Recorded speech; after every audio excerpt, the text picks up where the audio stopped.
The fog was more than weather in Whitechapel. It was a permanent state of being.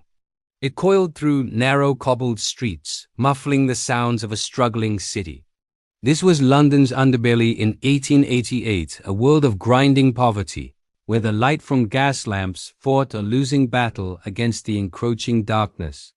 For the women who walked these streets, survival was a daily transaction. And in the autumn of that year, a new cost was added: their lives.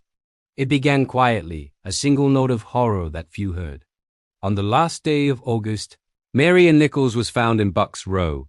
Her throat was cut with such violence she was nearly decapitated. But the killer wasn't finished. Her abdomen had been opened with a precision that spoke of something beyond mere rage. The police recorded the details, but they saw an isolated tragedy, not a beginning. 8 days later, Annie Chapman's body was discovered in the backyard of 29 Hanbury Street. The horror had escalated.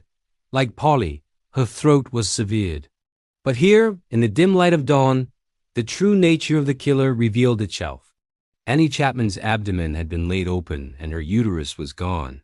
This was not a crime of passion, it was a dissection. It was work. A wave of cold fear began to spread through the women of the East End. Panic, once a whisper, became a roar. The newspapers, sensing a story that would sell thousands of copies, began to print sensational theories. A mad doctor, a foreign butcher. The police, armed with little more than notebooks and witness testimony, witnesses who were too frightened or too distrustful to talk, were powerless. They increased patrols, but their boots on the cobblestones did nothing to dispel the gathering dread. Then came the night that sealed the legend. September 30th, 1888. The double event. First, Elizabeth Stride was found in Berners Street, her throat slit. The killer had been interrupted. There was no time for his ritual. But instead of fleeing into the night, his bloodlust unsated, he simply found another canvas. 45 minutes later, and less than a mile away, Catherine Eddowes lay dead in Mitre Square. With her, he took his time. Her throat was cut, her face was carved, her abdomen was emptied. Her uterus and a kidney were taken as trophies. One killer, 2 murders, 1 night. The message was clear: you cannot stop me. And then he began to write. A letter arrived at the Central News Agency, written in red ink and filled with a gloating, malevolent pride. "Dear boss," it began. The writer boasted of his work, promised to clip the lady's ears off next time, and signed a name that would forever brand the unknown killer, Jack the Ripper.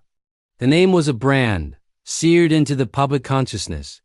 Was it real, or a cruel hoax? It didn't matter. The myth was now alive. Days later, a second message. A small box containing half a human kidney, preserved in spirits. The accompanying letter, titled "From Hell," claimed the writer had fried and eaten the other half. A doctor confirmed the organ was human and likely from Catherine Eddowes. The killer was no longer just murdering. He was performing, orchestrating a symphony of terror for an entire city. He was communicating, mocking, proving his superiority over the frantic, futile efforts of Scotland Yard. The final act was the most brutal. On November 9th, inside her small rented room at Miller's Court, Mary Jane Kelly was granted no mercy of a dark alley. The killer had privacy, and he used it. When her body was discovered, the scene was one of such unparalleled destruction that the police photographer's images remain shocking over a century later. Mary Jane was not just murdered. She was utterly annihilated. Her heart was missing. This was the apex of his madness. And then, silence. He vanished. As suddenly as he appeared, Jack the Ripper was gone, swallowed by the very fog from which he emerged. The terror ceased, but the mystery had only begun. The police had over 2,000 suspects, but no case. Was he Montague Druitt, the troubled barrister who killed himself soon after? Aaron Kosminski, the paranoid Polish immigrant confined to an asylum? Or perhaps a royal conspirator, as the most fanciful theories suggest? The clues lead everywhere and nowhere. In 2014, a shawl purportedly belonging to Catherine Eddowes was subjected to DNA analysis, pointing to Aaron Kosminski. But the evidence was contested, the chain of custody broken over 130 years. The case remains open, a cold file in the annals of Scotland Yard. The legacy of Jack the Ripper is not just the mystery of his identity.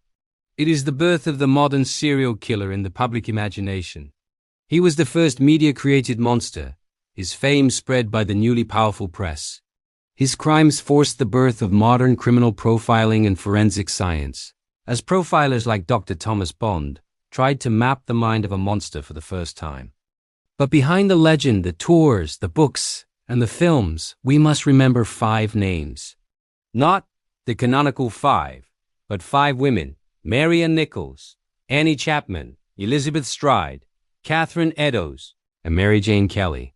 They were not just victims of a killer.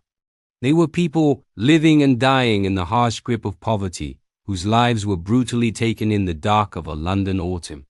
The fog of Whitechapel has long since lifted, but the shadow of the man who walked within it remains a permanent question mark in history. He is a ghost, a name, and a warning. He is Jack the Ripper, and his truth is the one secret he managed to keep forever.